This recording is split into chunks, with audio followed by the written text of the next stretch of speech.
You ever wonder what it'd be like to experience some of your favorite video game dystopias in real life? Well, that could become a reality in the near future, the very near future. For me, I'm a really big fan of games like Metal Gear Solid, the Half-Life games, and at some point I really need to jump back into Cyberpunk because I never got around to finishing it, like most RPGs in my backlog. But at the moment, I've been really excited to play this new Terminator game. Oh man. You know what? I'll just cut to the chase, because we might be so unbelievably cooked right now that I don't even want to do this intro. The information that I'm about to share with you today, for entertainment purposes of course, is pretty damn important, because there might not be any turning back. And one day, you're gonna wake up and the world you once knew will be completely gone in Minecraft. Plus, it's not like mainstream media is covering this stuff right now, so anyways, remember that whole situation with a group of feminists from Australia, Collective Shout I think they were, and the whole thing with them harassing credit card processors to get a bunch of NSFW games taken off Steam, and how it quickly snowballed into child online safety and age verification for social media, biometric scans and all that? No, I'm not saying that they were the cause of it. I'm just saying, like, the correlation. It just happened so fast. But anyways, the next thing you know, the UK is going full 1984 George Orwell, and how do we even get here? I don't know. But wouldn't it be crazy if it was never really about child safety, and it was really about crushing dissent before it even happened? Let's check in on Australia. Let's see how they're doing. Breaking news. Australia bans social media for under 16s today. Well, this is a day in which my pride to be Prime Minister of Australia has never been greater. This is world leading. This is Australia showing enough is enough. And the world, including through, I note, some leading media, global organisations who are here. The most extreme censorship laws in modern Australian history has just gone live. Prime Minister Anthony Albanese proudly declares the world is watching. And he's right, because today Australia officially becomes the global test lab for a new era of digital control. The 10 biggest platforms are now forced to block every user under 16 using facial recognition, behavioural tracking, retroactive data profiling, ongoing surveillance of conversations and activities. This isn't safety. This is draconian overreach. This is the government declaring, we have the right to parent your children, not you. And here comes the hypocrisy. They're banning social media for children's safety, but they're not banning porn, they're not banning OnlyFans, they're not banning the industries actually harming kids every single day. Because this was never about protecting children. It's about controlling information and crushing the independent voices online. And here's the proof. Today, I received a message from the advertiser pointing out that on May 19th last year, News Corp Australia launched the Let Them Be Kids campaign, demanding under 16s be locked out of social media. Legacy media hates that young Australians are no longer getting their worldview from newspapers and TV. They hate that independent creators, people like us, control the message now. So they teamed up with the government, they pushed the policy, and now Canberra delivers the censorship infrastructure mainstream media have been begging for. This is state media collusion. This is narrative control. This is the beginning of a controlled society, and Albanese celebrates it. While the real crisis, housing, the economy, mass immigration, national debt, collapsing living standards continue to burn, but the government's priority, shutting down the next generation's access to independent information, silencing dissent before it grows, rebuilding the media monopoly they lost years ago due to the pandemic. Australia is the test site. If they get away with this here, the rest of the world will follow. Australians, this is my message to you. Please, we must protest. Enough is enough. This is not the way we can live as people in this country. God bless Australia. Man, boy am I glad that would never happen here in America, right? Right? I mean, just look at the stuff that's happening in China. Those people are tracked, monitored, and controlled by constant 24/7 digital surveillance. I'm so glad that would never happen here. I mean, seriously, check this out. And enter school without scanning their faces. Every move, every meal, every step, verified through facial recognition. So this is not like some sort of conspiracy theory. It's not something that's going to happen 10 years into the future. This happened pre-corona in China. And so this system in China that exists is extremely advanced. This isn't a sci-fi movie, this is real life. Chinese children now use mandatory digital IDs linked directly to the nation's centralized digital currency. They pay for lunch with a face scan. They enter school through a camera gate. It's all part of China's massive surveillance grid, one that tracks not just where you are, but what you buy, say, and believe. And it starts young, conditioning the next generation to see total surveillance as normal. They call it convenience, they call it security, but let's be honest, this is control, a world where freedom becomes a privilege you have to earn with compliance. Apparently it is. I once again cannot buy food. A couple days ago, my uncle and my cousin helped me get a cell phone that is linked to a Chinese bank card so that I could buy anything. But now, apparently, it has been flagged for some reason, and I have to pass facial recognition identity verification. I can't believe I'm doing this. I have to open my mouth. But now, I once again can't buy anything. Now imagine this model spreading to the West. Digital IDs tied to your finances, your healthcare, your travel, even your social media. One centralized system, one mistake, one opinion out of line, and suddenly access denied. No school, no payment, no freedom. All your identities, information, and everything you do will be known by the government through this kind of system. It's really dangerous because you never know who is actually viewing your daily life, who is going to use your data. And what if there's a leak in the government? What's going to happen to your personal privacy? This is what happens when technology stops serving humanity and starts monitoring it. It's the illusion of safety built on the foundation of submission. So before we accept digital IDs under the banner of progress, we should ask, at what cost? Because convenience fades fast, but control lasts forever. And it always starts small, with a smile for the camera. Dude, that is just so wild to watch. Good thing we have things like the Constitution here in America, or else we'd be in the same boat as them. You know, just for funsies, why don't we take a look at what's happening here and just appreciate how protected our rights are? A plan to create a digital ID system for Americans is now being rolled out, and Alaska is becoming the first testing ground. This ties in with changes being made to the state's My Alaska digital identity system, which is now being interwoven with artificial intelligence and payment functions. Now, according to a document from Alaska's Department of Administration's Office of Information Technology, as obtained by Reclaim the Net, it says, the state is considering implementing agentic artificial intelligence models within My Alaska application to enhance service delivery to users of the application. So what does that actually entail? Well, one part would be to allow AI to complete applications, do eligibility checks, and complete, quote, multi-step government service transactions on behalf of users. But the plan actually goes further than this. They're looking to integrate biometric authentication. Think facial recognition, fingerprinting, and also have smart wallet integration in the app as well. Now, look, this has some benefits. It really does, mainly when it comes to efficiency, ease of use, especially with security. It can do a lot of good to get rid of, theft and fraud, for example. But this also represents a problem of just overall consolidation. All of your info, your biometrics, your financial information, potentially even like your internet activity, your digital footprint, all collected in a single place and then monitored with an all-seeing artificial intelligence system working for the government that's going to look for anything and everything that's off. But this plan in Alaska, it's also raising concerns over potential abuses that have been seen in countries that actually already have similar systems. We can look, for example, at the Chinese Communist Party's social credit system, one of the worst case examples we see in the current state of the world. In China, under the communist regime, the system gives every single person a good citizen rating or a bad citizen rating. Get too low, and you even lose your ability to make payments in the digital currency. And because of that, you get to be homeless because you can't rent a home, you can't buy food, businesses won't hire you. The new gulag is being pushed out of the system itself. That is what it looks like. And hopefully that's not where this is leading to, but they are currently rolling out digital ID systems tied in with financial systems right here in the United States. Yeah, that's probably nothing. Don't worry about it. Like I said, we have our constitutional rights, and something like that would never get passed into law. Unless the government manufactured our consent through loopholes using private companies, but if there's one thing I've learned, you should never question the government. Always believe what they say.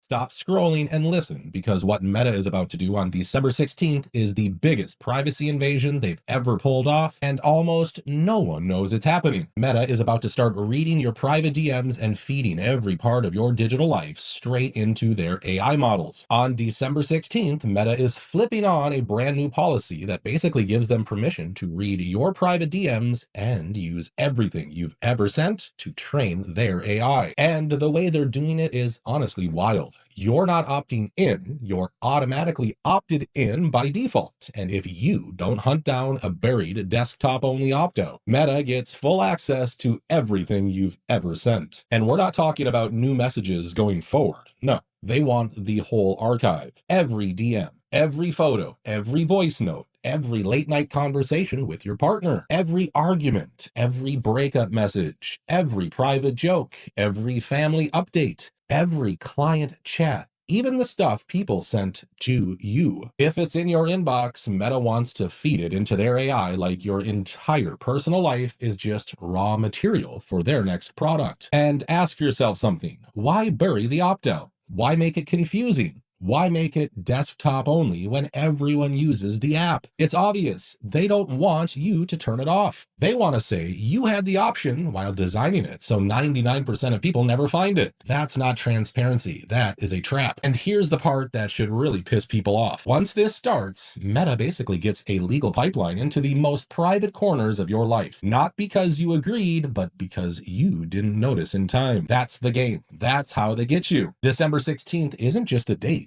It's the day your private messages stop being private unless you fight it. Your digital life becomes training data. Your conversations become assets. Your privacy becomes optional, but only if you know how to protect it. Do you trust Meta with the deepest, rawest, most personal things you've ever sent in a direct message? I mean, let's just say we were having mass digital surveillance being built around us. We could just choose not to engage with it. It's not like they can force it on us. They can't make us opt into digital ID and digital currencies and all that. No law enforcement would ever go along with that. Oh yeah, did you hear about the new 6G rollout for AI infrastructure?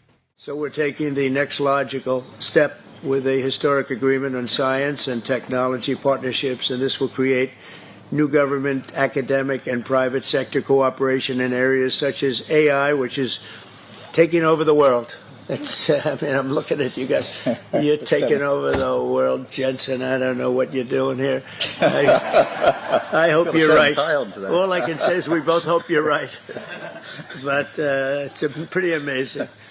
Quantum computing, fusion, 6G, and civil nuclear energy, and align our nations through the approach of centered deregulation and innovation. And we're going to have a lot of deregulation and a tremendous amount of innovation. Taking over the world. You know, that kind of reminds me of something they were talking about a while ago with 5G. They are putting in place all of these technological mechanisms for control we've never seen before. It's been the ambition of every totalitarian state from the beginning of mankind to control every aspect of behavior, of conduct, of thought, and to obliterate dissent. Within 5 years, we're going to see 415,000 low-orbit satellites.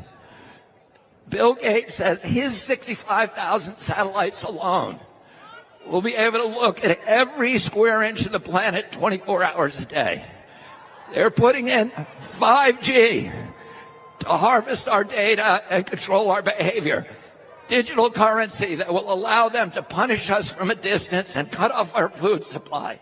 Yo, did you see that new Terminator bot? And it feels like yesterday these things couldn't even fill your popcorn or make a hot dog without falling on the ground and having a spaz attack. Now they're over here doing karate. Then you got your robo-dogs with the assault rifles attached to them, the drone swarms, AI-driven tanks. It's kind of weird, you know? Like, how come every time they make a robot, they always have to put a gun on it? I just find it kind of funny. And then you probably remember the light shows in China, you know, with the 10,000 drones creating these insane spectacles using low latency 5G. And imagine what it'd be like if they were using 6G.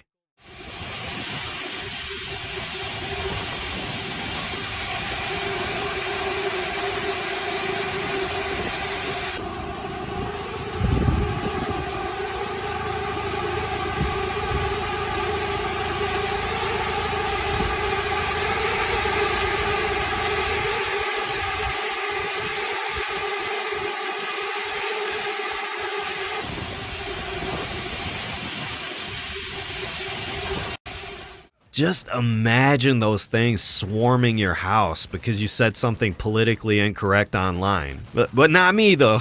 I'm just sharing information. Actually, none of this is even real. In fact, I'm a complete figment of your imagination. You know, technology is so amazing. Did you hear about that university student that made a headset that could read your thoughts? Right here, check it out. This device lets you communicate almost telepathically. A new startup called Alter Ego has developed a wearable interface that captures the neural signals you send when you intend to speak, even if you never actually move your mouth. It sits around your ear and detects electrical signals from cranial nerves as they travel to the muscles we use to speak. In demonstration videos, users silently take notes, query AI assistants, and even have conversations with other Alter Ego wearers. The technology works whether you mouth words silently or simply think about speaking them. The system uses bone conduction to send responses directly back to your ear, creating what feels like telepathic communication. Environmental noise doesn't interfere because the device reads your neural intent rather than sound waves. CEO Arnav Kapoor, who pioneered this work at MIT Media Lab, emphasizes that the hardware cannot access general brain data or thoughts you don't intend to share. Users maintain complete control over which mental commands reach the device. This breakthrough could transform accessibility for people who have lost the ability to speak, while offering everyone a new way to interact with technology at the speed of thought. I mean, I don't want to get too dark or anything. Seriously, it's almost Christmas. I should at least be trying to spread a little bit of that holiday spirit. How about you, Santa Claus? Take it away. My name is Klaus, the Situation Schwab. This Christmas, cuddle up with your loved ones while you enjoy a delicious holiday feast of new ferns and crunchy crickets, and pop in a very special collection of songs. The World Enslavement Forum presents Vaxmas It's 23. I'm dreaming of a great reset, like communism, just in smart.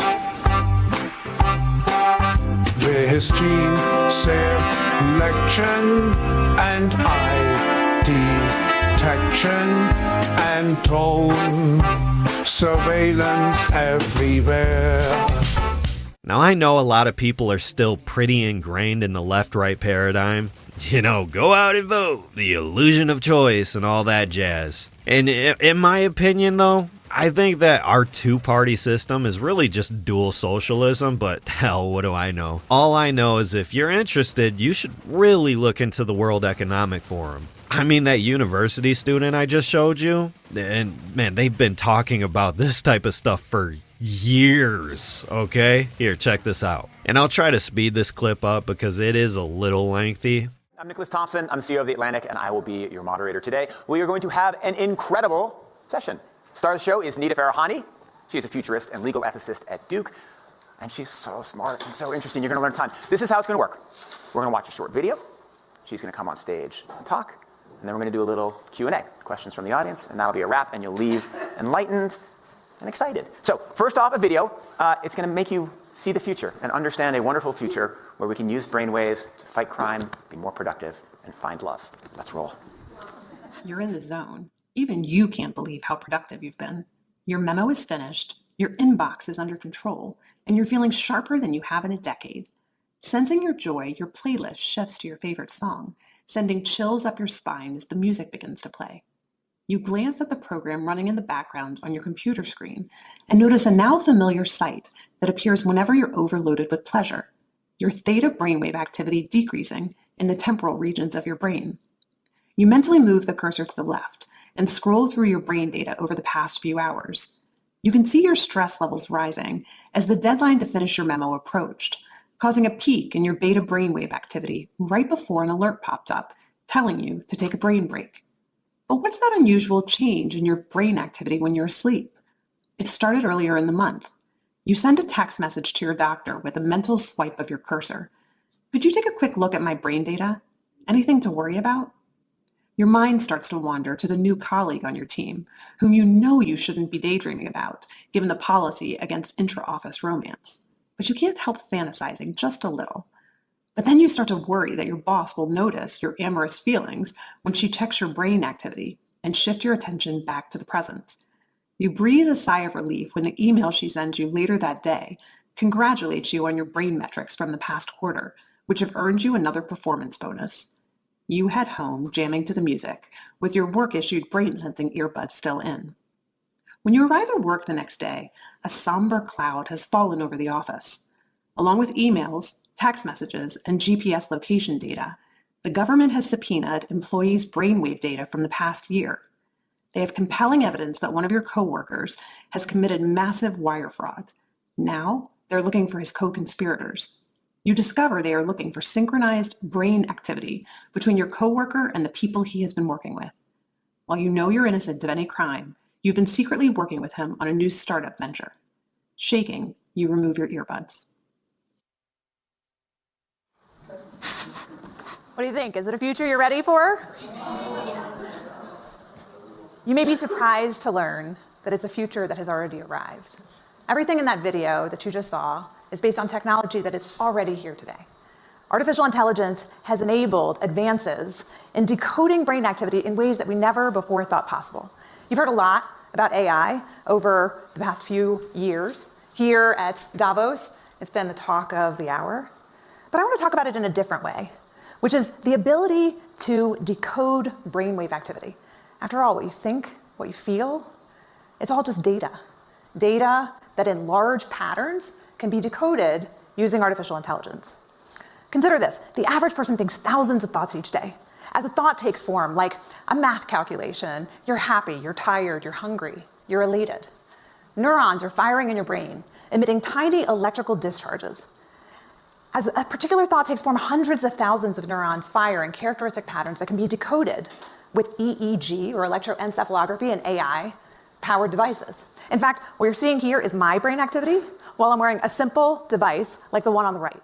And not only can they decode your brainwaves and your voices in your head, allegedly, apparently they can put voices in your head, allegedly, of course. It's called technology. This is also in the foray of directed energy weapons. Ability to, let's just say, throw your voice into your head or my voice into my head, or allowing algorithms that now they can blanket a whole geographical area and they can make everybody change their thoughts. The Department of Defense recently started initiating protocols for their employees, their agents, to discuss Havana syndrome-like symptoms. And on that list is that their agents are hearing voices in their head. Pentagon scientists have finished testing on an early weapon that can make laser plasma balls talk. Stop, or we will be forced to fire upon you. It's called the laser-induced plasma effect, and it's made by the Joint Non-Lethal Weapons Directorate. So what they've done is basically create a laser that can shoot out to a certain distance, and they can pipe in sound waves through it, and actually make human voice sounds and commands. Stop, or we will be forced to fire. Now, where this becomes useful is around an area we want to keep a perimeter secure. So essentially, you can shoot out this laser, you can then talk to the people on the edge of the perimeter rather than sending troops out there and tell them to get away, or you're going to shoot, or get away, or they're going to use other means to deter them. And that same laser can be used to actually target the individual and create heat through pinpricks, like microscopic pinpricks in their skin, even beneath clothing. It's extremely uncomfortable, and people move out of the way almost immediately. At the same time, the exact same laser is also being used as kind of a never-ending flashbang grenade. It can basically, with a power source, it can constantly create audible effects to deter and confuse and disorient people, just like a flashbang grenade that you would have in your kit, but would only be able to flash once, maybe twice, depending on the design. I mean, wouldn't it be crazy if people like Sam Altman were already trying to use technology like this? Wouldn't it be crazy if it wasn't actually science fiction and they could actually read your mind? Wouldn't it be crazy if the same technology was being developed in partners with things like Neuralink in order to make digital interfaces with your brain that's pretty much just replaces you ever needing a phone? Wouldn't it be crazy if our own military had directed energy weapons that could transmit voices into your skull out of thin air? Wouldn't it be crazy if the US had patents for this tech for multiple decades, and what they're allowing the general public to see is nothing compared to what they actually have behind closed doors? Yeah, wouldn't it be crazy? But, Elon Musk, he says there's only a 20% chance that, complete annihilation of the human race happens with AI. I mean, we're pretty safe with those odds. Another thing I found really interesting was the Economist magazine. The stuff they say the elites like to bury subliminal messaging in? Like it's how they secretly communicate with each other or something like that. I'm not saying they subliminally put their future plans on the covers of these magazines or anything like that. I'm just saying it's interesting. Like this birthday cake, and I'm guessing this is the 250th birthday of America, and you got your fist in protest with the handcuffs around its wrist. which could be interpreted as crushing dissent. Or what about the controller, the gamepad connected to a brain? Almost like that digital brain interface we were just talking about. And then you got the pennies, remember the pennies going away, and there's the stock market crashing. And here's what looks like the complete reform of our Constitution. You know, you got the gavel and the cracks on it, and then you got the cracked dollar sign, which probably symbolizes something like going all digital. You know, right here looks like, you know, no more voting. You know, hey, look, it's the drones. There's the robo-dogs we were just talking about. And would you look at this? It's a satellite right here. Is it shooting at this battleship? Could that be a directed energy weapon? Don't worry, those don't actually exist. Here's a weird one. What's with the ancient Mesopotamian ship with this guy holding an urn? Don't know what that is, but here we got some more satellites and some more drones. And hey, look, it's a robot replacing your job. Probably a little Amazon Easter egg here. But yeah, I thought this would be a pretty fun video to share with you guys that shouldn't be taken serious in any way, for entertainment purposes only, in Minecraft. I'll catch you in the next video. Later.